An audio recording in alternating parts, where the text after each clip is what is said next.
Mfakakhoza sangibona mfethu. Sibingelele simbonge kakhulu uNkulunkulu mkhulu umusa nothando lwakhe naso sukela namhlanje siyabonga ukuthi abayali bakhona banathi siyayidumisa kakhulu inkosi. Siyayidumisa kakhulu inkosi nathi kuba khona la sithatha intambo kuDaviola the weekend tontoni yabantu abaningi who's been here from Saturday kuze kube namuhla. Siyabonga Daviola, siyathembisa ukuthi nathi siyogcina lesi siqiki sifuthumele njengoba nawe sifuthumele.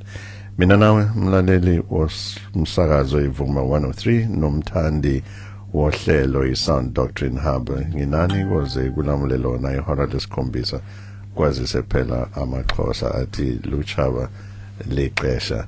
Nikhonze kahle njomani namuhla ngiyabona ukuthi injumayelo zayizolo esizogcila kukona kakhulu namuhla zibe nemphumela impela ukuthi abantu kumele bathunywe mase bethunyiwe bashumayele mase beshumayele bese bayezwa mase bezwile bayakholwa bayaphenduka bese bayabhaphathiswa. Sibone umbhaphathiso omuhle namuhla kakhulu lapha eSound Doctrine Fellowship. Ungasitshela nje kuhambe njani? Asibingelele yakhe umfundisi, sibonge kakhulu. Sibe nenkonzo enhle kakhulu namhlanje umfundisi. Impela njengoba soshilo besinenkonzo yombhaphathiso okuyinkonzo enhle le. Inhle ngoba umuntu uthola ithuba lokuzofakaza ukuthi ngempela umuntu omdala usafa, umuntu omusha uzelwe. Namhlanje namfundisi into esiyibonile kakhulu yathokozisa kakhulu kube ile yokuthi abantu abekade bebhaphatiswa abantu abanye babo abese behamba uhambo ukwazi ukuthi ngisindisiwe kanti abanye babemukeliswa izinto kube intokozo ukuzwa nje nama testimonies anjalo. uNkulunkulu emuhle wayenza inkonzo yaba impumelelo. Ngelinye ilanga njomani sizoba nohlelo nje la sizokhuluma ngensindiso nombuso kaNkulunkulu as opposed to lenkolo yobuKristu ngalendlela abantu abaningi bayi-understanda ngayo. Umuntu abesenkolweni engekho embusweni acabanga ukuthi usindisiwe kanti unqakiswe inkolo. Ngaphandle kwalabo abanqakiswa izinto nje kunalabo nje abanqakiswa inkolo engahlukile nalezi zinye inkolo into nje ukuthi iyembathiswe uKristu. So siyambonga uNkulunkulu nje ukuthi ngale imfundiso eziphilile zeqiniso abantu bayakwazi ukuphuma kuloko bebecabanga ukuthi kuyikona bengene embusweni kaNkulunkulu. Mfowakhoza nikhonze njani nina mfethu? Sikhonze kahle kakhulu umfundisi laphana enumber 6 Harvey Road ePine Town njalo ngo11 makuyisonto. Kuyasiza ke nokusho nje umfundisi ukuthi inkonzo izobe ingavaliwe nje ku December. Kuyahlangana kuyoze phela unyaka qala omunye unyaka every Sunday. Abazana bakhonze nohambile oshaya indawo semaholidini afika athola indawo angahlangela kuyona. Kunjalo siyabonga kakhulu. Ngiyafisa ke namuhla mkhathini nawe njomani ke sithi ukuba nje silekelele lo mlaleli obekade ngeke izolo futhi wangaba sethubeni lokuthi ayibuke ku Facebook njengabanye bethu. Sibona ukuthi uNkulunkulu wenzeni lento beloko siyimemezela sikhulume nje nabantu abafike ngobuningi babo. Yeah, ngiyafisa nje sikhulume ngako konke lokho kodwa ke njengenjwayelo ngaphambi kokuba singene ezindabeni zikaNkulunkulu siyayicela oSimakade ukuthi asinxusele. Njomani singakhulekela wena namuhla mfethu sizoqala inkonzo kaSimakade. Asikhuleke. Baba wethu siyakubonga ngalolu thando. Siyakubonga baba ukuthi umuntu umthanda kangaka. Umuntu ezibalekele yena ngenxa yokuzikhethela. Umuntu wakhetha isono kunokukhetha ukuhlala kuwe. Unjalo umuntu nangalesi sikhathi usakhethwa okwezwe kunokukhetha wena. Kepha wena baba ungamdeli umuntu umfuna kuze kube isplit second yokugcina empilo yakhe ufisa ukubuyisela ubudlelwane naye. Siza ngaleso sibindi baba sokuthi ngamhla ukhetha banjalo nathi inkosi wasondeza kuwe nabaningi abalalele wenze kanjalo kubo. Siyakubonga baba, thatha udumo Nkosi ngakho konke. Sazi intonye Nkosi ukuthi nalaba abangakasithathi leso sinqumo esiphusile sokuhlukana nesono bakhetha ukuphila okuphakade ngoKristu ukuthi uyasebenza ezimpilweni zabo. Sibakhulekela ukuthi nabo ngelinye ilanga bakwamukele umusa obanika wona. Baba wethu ongcwele siyabonga ngeplatform osinike yona ukuthi sikhulume izindaba zakho kwi-radio, okuyiplatform Nkosi eyenza kube lula ukuthi sivangele nalapho sisaba khona ukungena khona, kepha ngaleli izwi lomsakazo uyangena khona. Baba wethu sisazoqala ukungena ohlelweni, siyakukhulekela ukuthi singakhulumi ongakushongo. Lokho kuphela Nkosi osithume kona kube khona siyakukhuluma. Sikhulekela abalaleli bonke emakhaya ukuthi balalele ngendlebe yakamoya abazana nawe, kuthi nalabo bangazana nawe balalele ngenhliziyo ethobelayo ukukhuluma kwakho bangalicindezeli iqiniso ukuze siguqulwe izimpilo zabo. Thatha udumo baba ngoKristu Jesu inkosi yethu sikhulekile. Amen. Masibonge Njomani, sibonge umkhuleko. Mkhathini for many months manje, mhlambe 2 months to be exact, silogo sikhuluma sigqugquzela simema abalaleli nabathandi ayibalomsakazo nalolihlelo kuphela, kepha abantu abathanda uNkulunkulu nabathanda izwi lakhe nabathanda abantwana bakaNkulunkulu bajajuliswe ile fellowship yabantwana bakaNkulunkulu. Sibamemela kwinkonzo sithi zoba seHammersdale lapha. Bathelekile abantu Mkhathini. Sithini kubona, sithini ngokubabonga, sithini ngokuthi bayeke konke abakwenzayo nama programs abanawe kwazise phela unyaka uyaphela, ziningi izinto. Sithini kubona Mkhathini. Izandla idlula ikhanda, siyabonga kakhulu. Kube mnandi ukubabona abanye basuke endaweni ezikude ukuze babe khona. Bekhona nje ngisho umfoka kamyeni lapha nesuka koMpangeni nabanye besuka kwezinye indawo. Siyakujabulela kakhulu lokho. Asikuthathi neze kancane. Lokho kulekelelwa nokwesekwa okwenza ukuthi umsebenzi esiwenzele uNkulunkulu wenzeke ngentokozo. Si encourage ngoba siyabona ukuthi naba abantu bayasizakala, bavuselelekile, bakhwezelekile, beza nabanye abantu. Sijabulela kakhulu umfundisi, siyababonga, siyabonga kakhulu ngokwenza kwabo. Njomani lithina lakho. Mfundisi kujabulisile abantu baphumile ngobuningi babo. Ikakhulukazi ke sikusholo ngoba isimo sezulu besinokushintsha kaningi kusukela nje phakathi nesonto belina liduma nayizolo lenza into efanayo, saba nayo into yokuthi bazovaleleka. Kepha mfundisi baphume ngobuningi babo, itende ebesikulona lagcwala, futhi ke bese likhona novalo lokuthi ihleza abanye baphelelwe indawo kanti isimo sezulu asihle. Kepha uNkulunkulu emuhle nalokho wakulungiselela.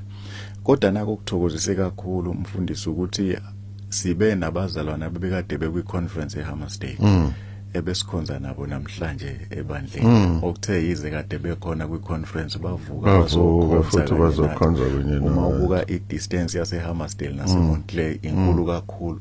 Abantu besuka endaweni ezahlukene bathi kodwa siyeza sizokhonza nani. Kuthokoze kakhulu Njomani. Umasipala wethu usiphoqile kwaphela amanzi, kodwa kuthe noma kunjalo abantu bahlala Njomani. Bangahlala nje kuphela mfundisi, basukuma abazalwane babenza isiqiniseko ukuthi yize amanzi engasekho siqale inkonzo ekhona phakathi nenkonzo phela. Bahamba mfundisi bayofuna amanzi la bengawathola khona ukuze kube khona okwenzekayo njengoba siyazi nje nenhlanzeko.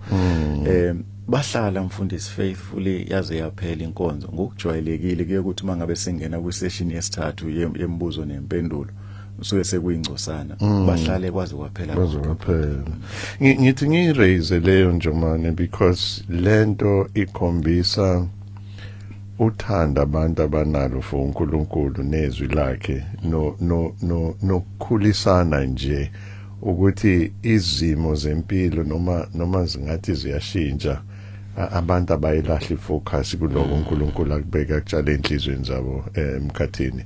It's something to be commended. Siyazi ukuthi makuphela amanzi abantu abasakwazi ukuthi baqhubeke nama programs kodwa uNkulunkulu ukubekile enhlizweni zabantu ukuthi nanoma kunjalo kube nalabo abapha inkonzo yokulekelela bonke abantu ngamanzi nesithi siyakubonga konke lokho emkhathini.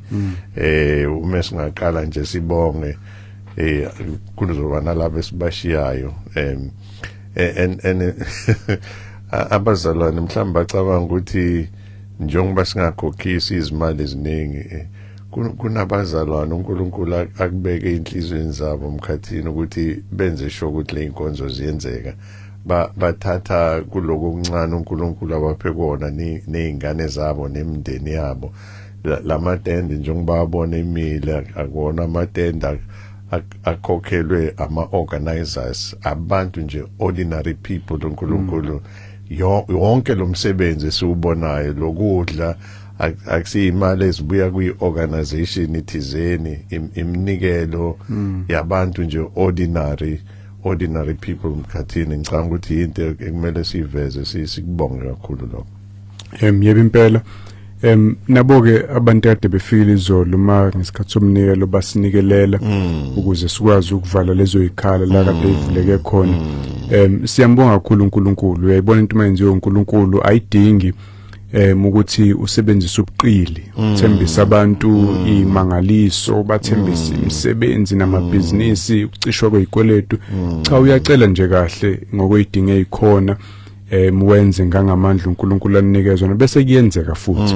So ke siyambonga kakhulu uNkulunkulu, siyababonga kakhulu abalaleli nabazali baseHammersdale abalekelelile nabo bonke nje kade be involved nama ngizama ukubalekela ukubala ukuze kungabi khona osalayo kodwa siyabonga impela. Asisho nje manje ukuthi ikakhulukazi kubazalwane baseHammersdale seyiminyaka abazalwane baseHammersdale becela inkonzo and more than that becela ukuthi kube angazi ke nina nibizani ngesizulu esi-right kube nohlelo nje ukuthi kube nenkonzo every Sunday eHammersdale sithi uNkulunkulu uzoyihlela asikuveze wena Njomane ukuthi earlier this year bazalwane ba-organizer beza ne-proposal be-organizer inkonzo efana nale esibe nayo izolo kwayithini esibamisayo so ukuthatha ikhwezela iye Hammersdale bekungekona nje ukucabanga kwethu njengabahleli bekungena ecebeni likaNkulunkulu ngomsebenzi awenza ebantwini baseHammersdale for many years. uNkulunkulu esebenze enhlizweni zabantu baseHammersdale nabazalwane baseHammersdale wabenza baba identifya indawo bathola ukuthi biza malini bathi bona bazoyifanda ngokwabo ngesikhathi benza iproposal bafika nayo seyiphelele ukuthi indawo seyikhona nemali sesizwile ukuthi malini futhi nayo seyikhona nina nje bekana usuku kutheke mabemiswa bathoba kodwa ubona ukuthi uNkulunkulu seyibekile kwavela ama alternatives konke lokho okuzalele enkonzo yayizolo uNkulunkulu ngoba usebenza ngamandla amakhulu wathi akazukugcina ngalabazalwane thina esikhuluma ngabo baseHammersdale kuphela wabiza behlukene endaweni ezahlukene kwaphuma lenkonzo besibo enasisho mkhathini wena Njomane noma ke singazogeqa amagula namuhla kukhulu uNkulunkulu akusebenza eHammersdale lokho aseqalile he will see to completion. Hayi mfundisi mawuthi asiqhubeke nokuyigcina esakeni soyigcina kodwa ngibone ngathi ilunguzile ngoba naki ilunguzwe asikhombe ikhala layo ngoba lifani namanye kunjalo nayizolo sikuvezile ku conference and asisho Njomani the reason sikuveza akukona inhlelo zikaNkosi zikaMkhathini zikaNjomani uNkulunkulu clearly ama fingerprints akhe ayabonakala eyisebenzisela abantu nje mina nawe noMkhathini we can't even take credit nencane kulento esivezikhala asibanikeze ngoba nakuyabe be conference bayizwile ukuthi ngonyaka ozayo ngomhla ka1 February usuku sibacelile na izolo ukuthi bakhiphe amafoni abo badiarize ngoba sekudiarize emafonini mhla ka1 February kuyona le ndawo besikuyona kuzoqala ukukhonza every Sunday every Sunday kuzobe kukhonzwa kule ndawo ababedlala izifundo kade bezidla izolo izona ngokusetshenziswa uNkulunkulu esifisa ukuthi aqhubeke nokwenza njalo izona zifundo abazobe bezithola ubona hlobo lokudla abazobe bekudla kusukela ngoFebruary 1 uNkulunkulu siyabona ukuthi ukuvulile lokho uNkulunkulu simbona ngokuthi already useqalile kukhona okwenzakalayo for the last few months mhlambe 6 months or so or more every Thursday ungakhuluma ngaloko kancane umfundisi uNkulunkulu usebenze kanje kunabazalwane ngokuthanda uNkulunkulu ngokusetshenziswa uNkulunkulu basuka eHammersdale bayokhonza eMontclair every Sunday without fail ngaphandle lapho besemsebenzini khona ngokubona ukuthi uNkulunkulu uyabasebenzisa ngalendlela uyakusebenza enhlizweni zabo sinama Bible studies during the week endaweni ezahlukene bona bayitholi leyo nto basebethi siyacela ukuthi niqhubeke nisinikeze le Bible study sakwavunyelwana ngosuku kodwa sizoyenzela kuphi bathi cha sinamakhaya ethu noma ayavuza amarufa wamahle kodwa sinamakhaya ethizani sizohlala sizukuthi uNkulunkulu uthini njengoba usho komfundisi at least minimum 6 months osudlulile besihlangana emzini yalabazalwane bona besetshenziswa uNkulunkulu bamema omakhelwane ezindaweni ukuthi bazohlala nathi uNkulunkulu ke mayisebenza mfundisi njengoba ushilo awungabaza ama fingerprints siwabonela ukuthi umzalwane ovula ikhaya lakhe kucacile ukuthi aliseneli baningi abazalwane baningi abo omakhelwane abaphuma emahlelweni ahlukene abafikayo bezoba kulama Bible studies and noma sekuthiwa yiki transport yokuza kwi Bible study lapho bekelela khona bayawalka ibanga elide mfundisi engamangala uma sesibagodukisa ukuthi behambe ibanga elide kangakanani ukuze bube kwi Bible study so kuthe mangabe sekubonakala ukuthi indawo ayiseneli sase sicela ke space kuyona le ndawo besikuyona izolo ukuthi basivulele indawo ukuthi sibe nama Bible studies on Thursday on Thursday mfundisi azoqhubeka asisho nje ukuthi mina nawe sihamba ngesocela indawo kube initiative yabo bona labazalwane thina bese siya nje sesithunywa yibona empeleni bese beyenzile nje yonke ispace work bese behlele konke nanokuthi kuzofike ukukhulunywe nobani sekuthi nje sekuyaphethwa uNkulunkulu ehambela phambili ke mfundisi nakhona kuvele kwafika nje izinto zamukeleka kahle kwaba ukuthi nje akushiwo ukuthi iqala nini simeke nje ukuthi singaqali manje ngoba ukuphela konyaka makuqala unyaka ngesikhathi esifanayo kuyaqala kuyafunda Khathini lokho esikhuluma ngako kuya directly kule ifundiso besiyibona izolo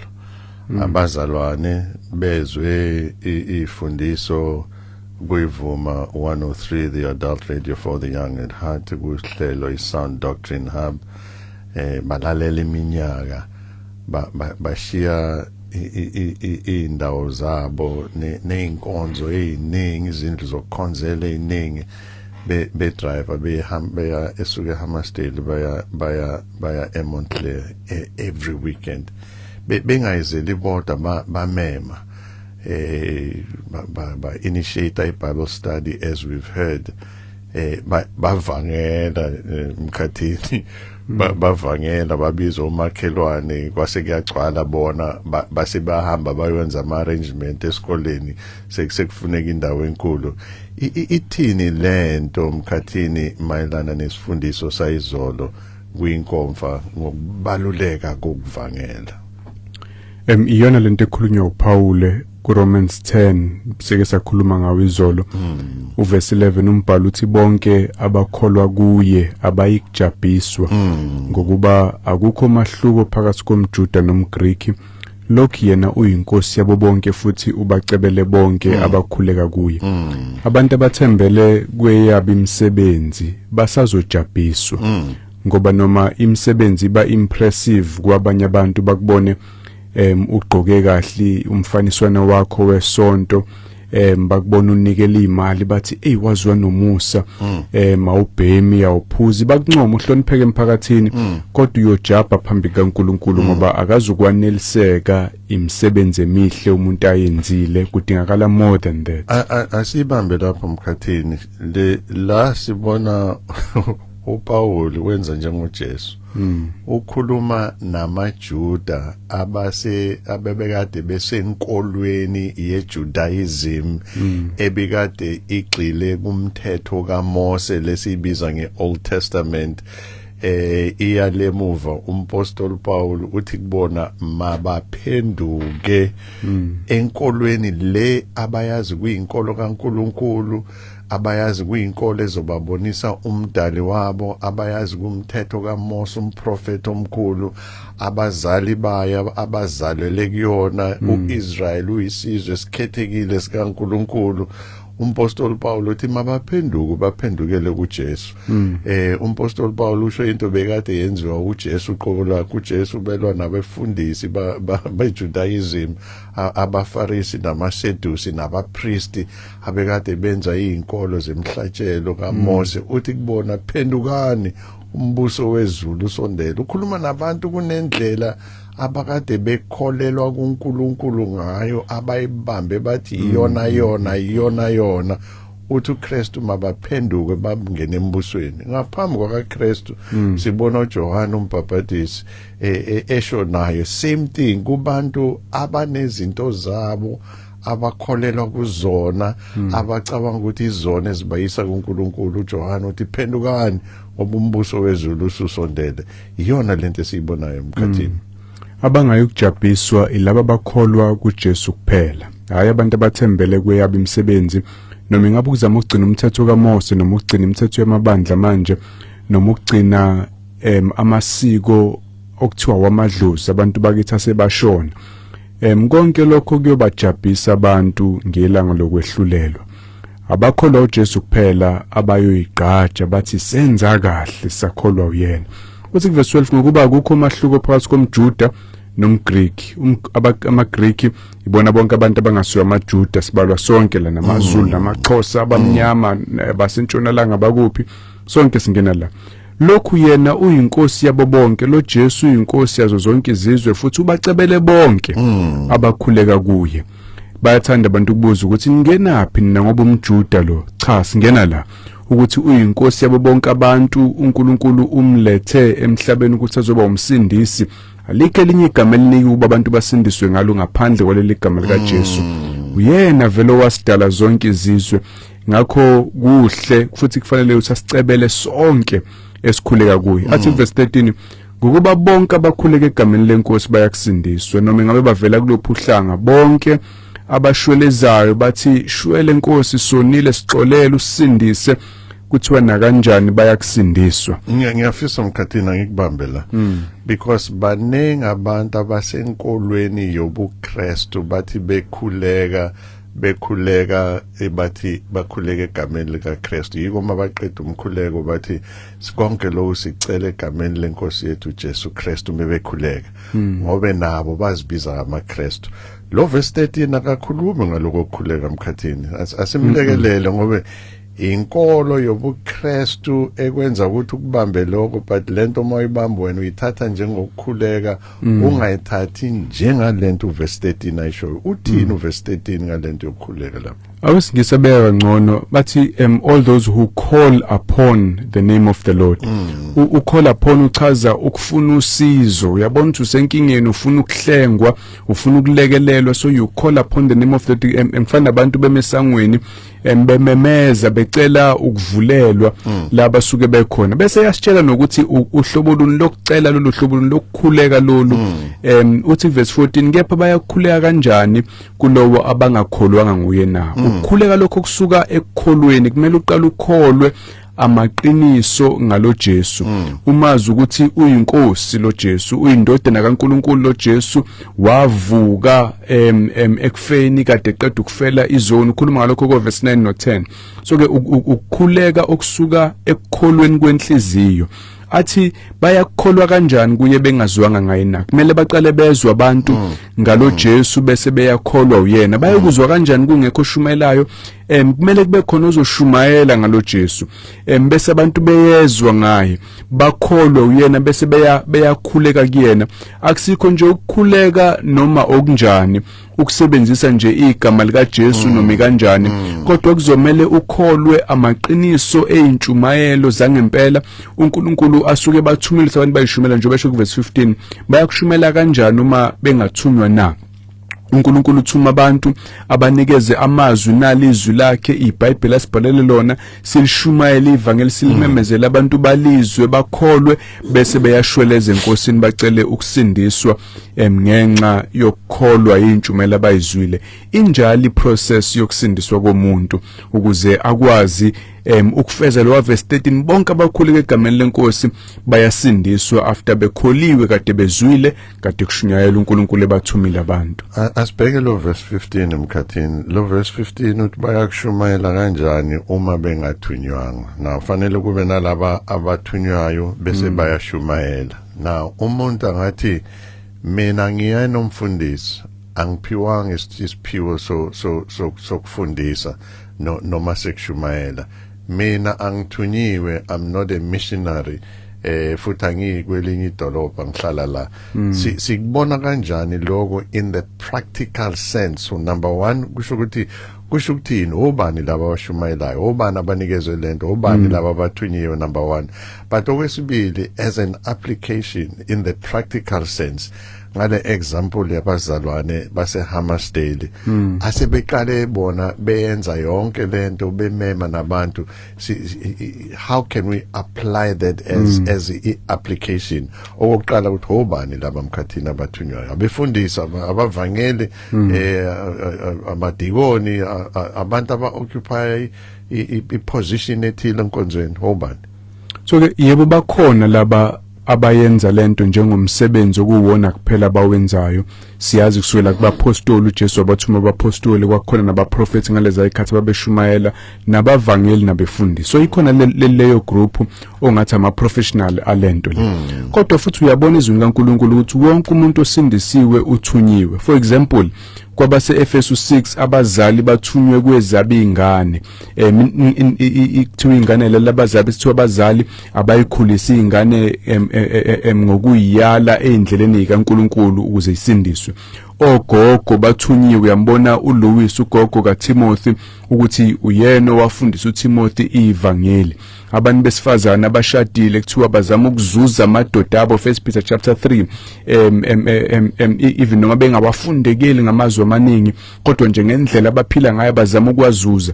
Leyo nto yonke ikwenza ubone ukuthi njengabazalwane sonke sithunyiwe ukuthi asihambise ivangeli. In fact kuthiwa ngebandla lokuqala uma kuqala ukuhlukunyezwa eJerusalem lahlakazeka bese kuthiwe lahambe likhuluma ivangeli zonke indawo la elalikhona. Ilento ke esibona yenzeke eHammersdale, esifisa yenzeke zonke indawo, abantu bakhuluma ivangeli noma ngabe kuphi la uNkulunkulu ababeka khona, sonke sithunyiwe. Sonke sithunyiwe mkhathini. Njoman, sithunyiwe impela, but sinama difficulties, sinama challenges, sinama barriers, sineyingqinamba, sinokwesaba, sinokuvilapha, sinako konke lokho, sibeka izaba ezinye ezizwakalayo, you know, ezenza kube lukhuni ukuthi sonke sithunyiwe sikwazi ukuyenza lento. Yini le ezinye zezinto eziyizingqinamba kakhulu ezivikela lento ongathi mhlambe enkonzweni yayizolo ukuthi abantu esingavangela kubona imindeni ezalwa kuyona abasaziyo esizelwe nabo abafowethu esikhule nabo omakhelwane abakhule besibona abantu esebenza nabo abasazi singakasindiswa singakamamukeli lo Kristu abazi izindlela nezinto besizenza nendlela besiphila ngayo sisizenza mhlambe ezinye zezinto esingaqala ngazo lezo njengeyingqinamba iyingqinamba kanjani futhi sigwema kanjani le ngqinamba mfundisi le into yokuvangela ingqinamba enkulu ebhekana nomzalwane kuba ile kakhulu ziningi zona kodwa ke siye sabheka nje ezintathu ingqinamba enkulu ebhekana nomzalwane ile yokuthi ngiyasaba ukuthi ngizothi ngiyavangela labe ngivangela kubona bathi asikwazi ukulalela lo muntu asikwazi ukumlalela lo muntu ngoba waye nje ngaphambili wayemubi kangaka yini lesishintshe kangaka ngaye ukuthi usengabuya yena azoshuma ezathini bese kuba nesinye isizathu umfundisi sokuthi umuntu ngokwakhe umzalwane uyazizwe ensindisweni engathi akahlomile ngokwenele ukuthi usengaqala vangele okuyinto othola ukuthi yenzeka kakhulu lapho sekuthiwa khona umzalwane simbheka njengomzalwane okhuliswayo inkosi emkhulisayo ngesikhathi ekhula ubona ukuthi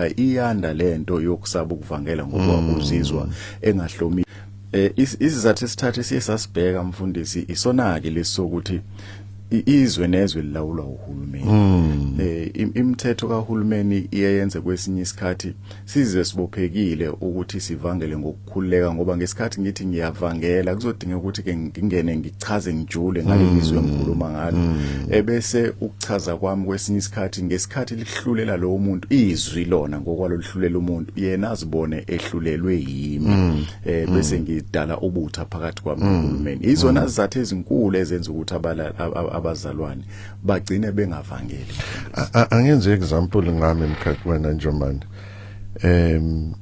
ngivela ngizalelwe eChibini ibandla laseChibini ngakhulela khona iyona into engiyaziyo omunye kubo kababa wami for example ba amaRoma through and through you know ngathi masengisindiswa ekhaya kwaba kangathi hayi sengicezukile kulento yasekhaya engizelwe nayo uzokhumbula ukuthi nanoma ekhaya la ngizala khona ingekho lento yamadlozi ekhaya kithi ke la ngizala khona nokushisela impepho nani but ihambe meqoqa njengomndeni ingene ibese kuyangicaka ukuthi ingena kanjani ngoba thina sikwazi lokho sikhule ngekho but engikushoyo ukuthi ibandla esikhonza kilona engakuzalela kukhonza kulona likhambisa kokubili lokwamadlozi noNkulunkulu likhambisa kokubili uNkulunkulu amadlozi nalemhlatshelo neminikelo kuhanjiswa amajuba nezimvu nako konke lokho kuyenziwa so uma sengisindiswa singasangeni kulento kwaba nomsinjwana ekhaya ukuthi kufuneka kwenziwe umsebenzi wenkomo sonke fanele sikhiphe imali yenkomo ngathi mina ngingeni lapho ngokwenkolo yami kwakubi kwaphuma negama lokuthi ngakhuliswa kulesibongo manje sengithethe lenkolo kwaba nomsindo omunye Njomani ukhule vele kwenziwa izinto zamasiko mesethatha lenkolo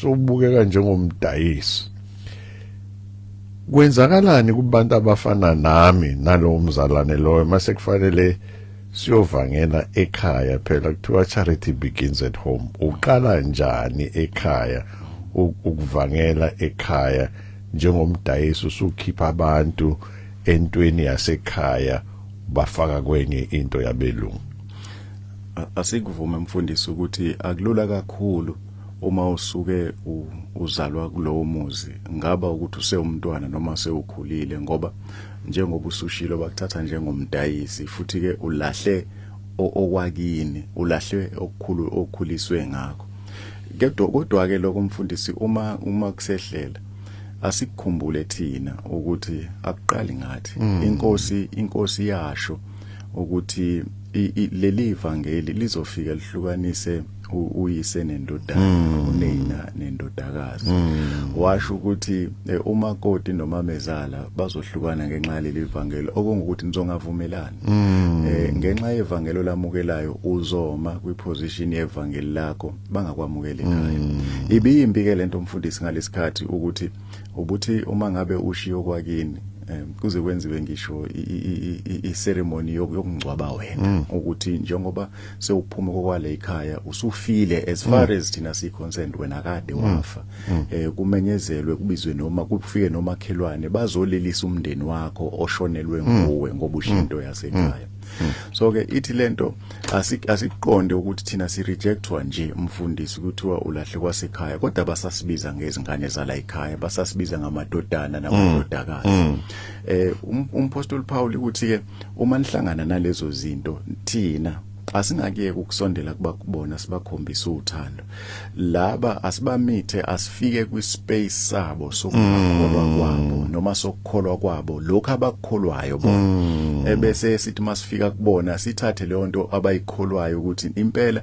ninayo lento yokuthi niyakholwa kodwa ke enimkholwayo nikholwa nina into uNkulunkulu ayidalile uma ukuthi kunezinto abazibambayo bezibiza njengezinto ezinamandla ukudalile nina khonzana odalile lezo zinto uthi ke umpostoli Paul ke mangabe ekhuluma ngalezo zinto athi lapha ngoba seKorinte bokuqala uchapter 9 uverse 12 uverse 9 19 kuya 23 uthi ke mina ngikhulekile kubo bonke kodwa ngazenza isigqila sabo bonke lento ayisho ukuthi mfundisi sivume ukuthi basuse kulokho inkosi esesambulele kona sayakwamukela kodwa ithi asibakhombisa uthando asibakhombisa uthando at their level ukuze sambule loluthando kaChrist nathi esambulelwe lona salibamba salwamukela uthi ke lo verse 19 uthi mina ngakwenza lokho ukuze ngizuza abaningi including umndeni mfundisi ukuthi nawo umndeni masizowuzuza ngathi mabeshona phezulu ngenxa ukuthi ushinto yasekhaya nawo bese ngithi ayi sekuyoba kuyikho inhloko nesixhanda ehlukana umndeni lo angilikhombise lo luthando angisilule lesi sandla inkosi yangilulela sona ngibakhombise lo luthando ukuze ngithole nje ithuba lokuvangela ngiyafisa mkhathini ukuthi unjomani uthi asibakhombisa uthando nanoma kunjalo sithini kulomzalwane one don't care attitude othi as long mina ngisindisiwe I really don't care what they think futhi ke ngoba mina sengisindisiwe angisazi ubahambela labantu angizuye emcimbini nabo ngeke ngibafonele anginandaba uma bengamfunda uJesu wami nama nginandaba nabo ebese ababona njengabantu abasebumnyameni abanamadimoni ngoba yena phela uzibona sesindisiwe emkhathini akufanele kube njalo umpostoli Paul ekhuluma ngalento khona la Romans 10 uverse 1 uvela athi bazalwane isifiso senhliziyo yami nokunxusa kwami kuNkulunkulu ngokuba abakwaIsrael basindiswe ngale chapter 9 uyambona ukuthi ukhuluma ngaba-Israel ngoba naye wayeyumIsrayeli ethi ufise ngathi ngabe kuthiwa mhlambe uyena ozoyisirhogweni if lokho bekungenza ukuthi abantu bakubo basindiswe leyo inhliziyo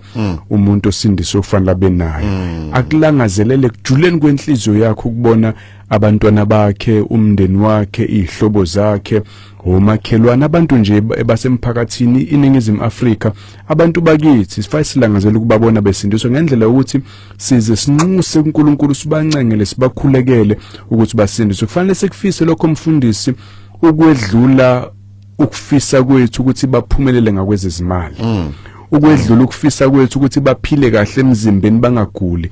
Thina sometimes sazisa into zasemhlabeni. Umzali uyaqikelela ukuthi ingane ayiphase esikoleni, uyaqikelela ukuthi ingane ayithola umsebenzi, ayigane, ayiyise kudokotela ngokukhulu kushesha mayigula, kodwa dembesele mase kuza ensindisweni yengane.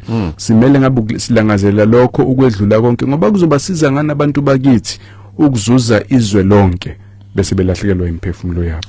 086101030 0861010 noma 073709 1991 073709 1991 tumele voice note noma text message yakho noma lapha kwi Facebook page yethu iSound Doctrine Hub Facebook page yethu. Asikwamukele moyeni sawubona. Baba umfundisi onkosi, baba umfundisi ukhoza, baba umhlongo kumhla ka7 December somsonisa singena sibingelele egameni lenkosi uJesu Kristu. Amen. Asibingelele mfokamyeni, ngizwile ukuthi kunamamaka angawadingi isosa kodwa kuno incommissioners ezidinga isosa.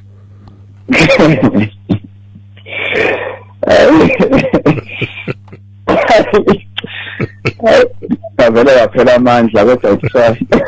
Qhubeka myeni isikhathi sihambile. Yebo baba, no angishaye ngisheshe baba. No okokuqala ngibonga kakhulu umusa kaNkulunkulu ukuthi kule mpela sonto ngikwazile ukuattenda for the first time inkonzo ekhwezela leShamastile. Ngiyambonga nje uNkulunkulu ukuthi bengikhona ngiyabonga futhi ifundiso zayizolo kuningi ngofundile osukwini izolo kakhulu okungilekelelayo nami njengomzalwane njengomntwana kaNkulunkulu, especially kulento yokuvangela yokushumayela izwi likaKristu Jesu kubantu. Nje ngifunda into eziningi kakhulu kwabamnandi kwakuhle kanjaya. Ngivale nganawo amavesi baba bese ngidedela omunye umuntu. Ngiyithanda le yesibindi baba ngoba ivangeli mawuzolishumayela lidinga isibindi. Uthi kwabaseFilipi chapter 1 umpostoli uPaul kuverse 14 nokuthi iningi labazalwane enkosini betholile ithemba ngezibopho zami bazuzile kakhulu isibindi sokukhuluma izwi likaNkulunkulu ngokungesabi.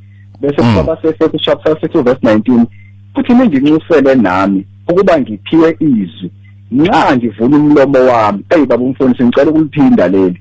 Ninginxusele nami ukuba ngiphiwe izwi nxa ngivula umlomo wami ngize ngishumayele ngesibindi imfihlakalo yevangeli. Amen. Amen. Siyabonga mfokamyeni. Siyambonga uNkulunkulu nje ukuthi ukukhiphile kwi-Calling Black Label kodwa ayiphakamisa indebe namuhla. Unelungelo lokuyiphakamisa. Siyabonga. Siyabonga mfokamyeni. Umfokamyeni uphuma njalo. Pastor B Ndlovu uthi welcome to Vuma radio station. Sibuka ngqo umsakazo usho le phansi eKatolike kwaCimba ubaba uGayi Kavezi uthi awusiyambonga uNkulunkulu ngokubona umfundisi uNkosi back in action. Nebala uNkulunkulu uyayiphendula imkhuleko. Ngiyabonga kakhulu baba, uyayiphendula futhi uyiphendula ngokusheshsha. Sikwamukele moyeni sawubona. Akabonga Jesu. Baba Majolo. Akabonga uNkulunkulu. Siyabonga mfethu, siyambonga nje nemkhuleko konke. Siyabonga kusiyami lesikhuleko ngizolo ukuthi umcimbi uhambe kahle, inkonzo ihambe kahle. Siyabonga ukuthi sihambe kahle konke. Zwele smaka duzwele. Yeah, kusiyami siyabonga kakhulu. Inkosi yami yabona mekuhlele lezi indaba. Angazi mina ngithi baba uNkulunkulu ethi wadala umuntu wambeka emhlabeni. Inike imiyalelo ukuthi akahambe ngayo. Isitha sasesiyamsusa umuntu kuNkulunkulu. Kunjalo.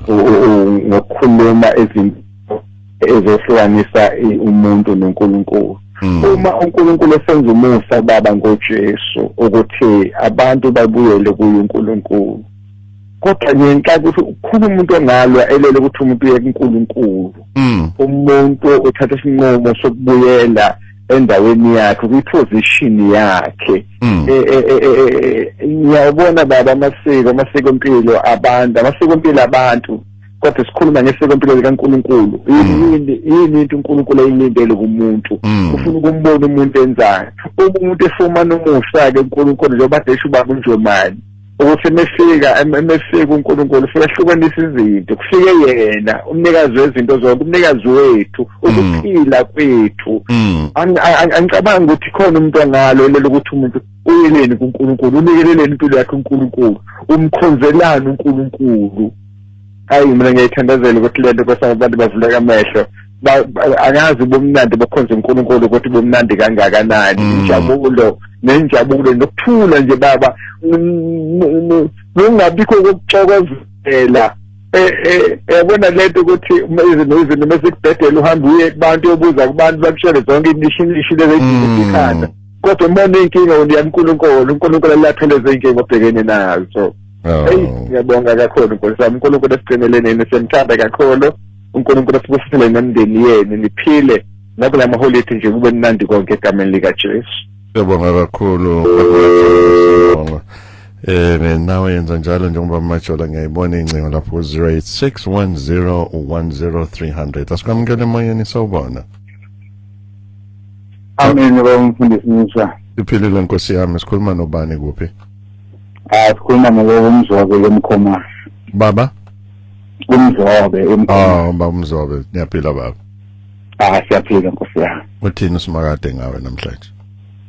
Baba ngithi cha ngibona nje amazi emphuzu kwawo lapho evuma ngoba ngempela ukholo ezilinkinga ngani ngoba kukhona la umunye waJesu wathi Jesu ngisacela ungilinde ngiyongcwaba ekhaya uJesu wamphendula wathi abafileyo bayeke bangcwabane bodwa kodwa manje futhi bekuthi fanele ngifane nabo ngoba manje sekucela ukuthi manje into ngoba engasamngcwabo oyumndeni sekuyisho futhi leyo manje ngiyayibuka lento yokhona ukuthi kusho ukuthi kuba isambulo uNkulunkulu ngabe ngaleso sikhathi ungambulelane kahle kahle ngithi cha nami ngisekhaya nje lapho mfundisi ngiyabona. Siyabonga kakhulu baba Umzobe bafe bephila the dead walking ngobe imphefumulo yabo ifile noma inyama yoma iphila. Good evening, our pastors DD and Pagamani Koza. We are humbled to have you in God's presence and bless us with revelations in this busy time of the year. We're listening with my family and daughter in the Western Cape. Kusho uMamphelo Unzimande. Ngiyabingelela abafundisi bami egameni lenkosi yethu Jesu. Siyabonga ngenkonzo ebesikuyo izolo sihambe kahle sicela nisitholele incwadi ukukhanya kwezwe likaNkulunkulu ngangilande SDF yimina uNtomfuthi kaChiliza eNanda incwadi ethi ukukhanya kwezwi ukukhanya kwezwi likaNkulunkulu. We'll look into that. Amen bafundisi ngicela ukubuza ukuthi singayithola kanjani booklet ebitholakala izolo ukukhanya kwezwi likaNkulunkulu namathamsanqa okusho nomathamsanqa Mahlaba wasemlazi nanguThembi kaDimba so buye sizithathe manje. Ngiyabingelela abafundisi bami kuyintokozo ukuthola ithuba lokunilalela. Nibeke kwazakala ukuthi masikholwe odalile hayi odaliweyo kusho ukhetho Mpele elapha kwaSwayimani ebese uthi amen bafundisi bami siyabonga ukuthi kuhambe kahle konke izolo inkosi yami angiphumelelanga bengikamlungu. Siyabonga inkosi nesifundiso okuningi endleleni yethu yokukhola. Ngiyabonga kusho umpilo kaMsomi elapha kwaSayimani. Sibusiso kaZungu uGwabine uthi nginalele baba bami ngile ku 89.2 eRichards Bay. Ukuvangela kudinga ube nobuhlakani njengoba uMakedama kade esho nanesibindi. Ngiyafisa nje wena mkhathini sikhuluma ngalobuhlakani ukuthi lobuhlakani buya phi nje manje ubuhlakani kabani nalesibindi kakhuluma ngaso kubantu bamasiko namadlozi ememezela uJesu. Siqhubeke bazalwane kusho usibusiso elapha eRichards Bay. Asizwe uThembi kaDimba sabona Thembi uthi awunanga Thembi uyayikhulumela hayi akayikhulumela uthi amen bobaba ukhoza nobaba Nkosi sengikhona nginani nginilalela siyabonga kusho uThembi Kadimba. Sikuthathe nawe emoyeni siyakubingelela sobona. Ngiyababingelelo baba egameni kaJesu. Amen. Bazalwane naze nayikhuluma indaba. Ngiyambona nje uNkulunkulu ngani bazalwane njalo ngiyanilalela. Ngenza sure ukuthi yokusindisa mengibuka ifuna ube nenkanyana encane. Mina ke sizelwe emndenini engazani noJesu. Thina sathola umusa weNkosi uJesu. Phezu kwalokho kunezinto khona emndenini okuthi umuntu mina cha angeni kuthiwa kodwa thina siyakwenzela u1 no2. Bazalwane uNkulunkulu asisize. Zwile izolo ukuthi kade ngaphathekile kahle, but God is good all the time. Yes indeed he is. Saze sakhonza izolo sibongile mfundisi ukhoza nomfundisi umhlongo. Ayi sizwile ngokuvangela. Nkosi yami sekusele ngakuthina kusho uZP kaMawulane lapha eMgungundlovu. Umama Mabongo Maphumula nene uthi amen bafundisi bami nginilalele ngihleli nani esho njalo. Usibusiso nangu usibusiso uGwabini uthi ayibonga ayibona lento uthi yabona lento yokuthi emndenini uma benza izinto zabo bathi yekelani ngemali nikelani ngemali uboke nawe ubacele umnikelo wasesontweni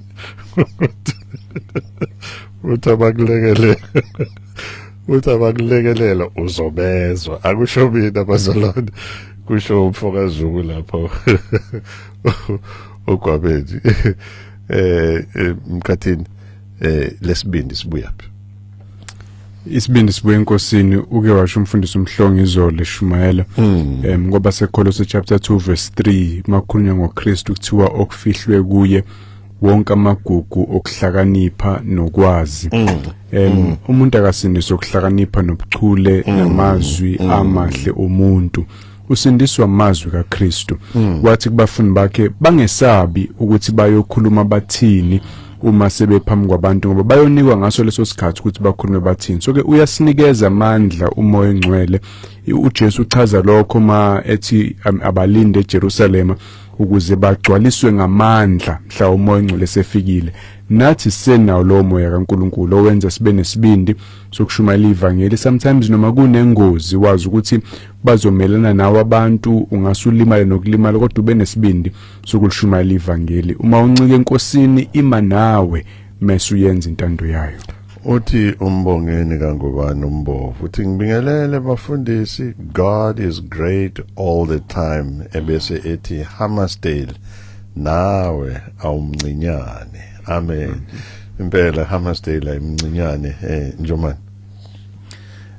Mfundisi inkonzo yayizolo isifundiswe into ethi kulento yokuvangela uzibona sengathi awunakho konke. Ithi mina uhlomile ngendlela owasindiswa ngayo. Le ndlela owasindiswa ngayo umubi njengoba unjalo. uNkulunkulu uthi yenza lokho kube ubufakazi ukuthi wasindiswa wena ungomubi kakhulu kunababi. Lokho ungavumi isathane kube yena athathe kube ammunition yakho yokusaba ukuvangela ngoba usaba ukuthi uzohlazeka. Yithi njengoba ngangemubi uNkulunkulu wathatha mina wangisindisa ukuze kubonakala ukuthi uNkulunkulu uNkosi uJesu ibekezela kangakanani ukuze isindisa abantu bayo. Njomani in 30 seconds sinabantu abamthandayo uNkulunkulu, sinabantu abasindisiwe kepha banamahloni okuphumela obala ba ama secret agents ba ama CIA Christians. Sithini kulabo ngokuphumela obala? Mfundisi uma uNkulunkulu ethi uma ivangeli nje lithi uPetru umpostoli Paul wasindisa ukuze inkosi uJesu ibonakalise kuyona ubukhulu bokubekezela kwayo. Uthi wangisindisa kakhulu mina ngiyisona. Uma umuntu esindisiwe akathathe ngokuthi uyaphambana noNkulunkulu uma engaveza ubufakazi ngensindiso yakhe. Uma secret agent ufihla ubufakazi obungasindisa omunye umuntu.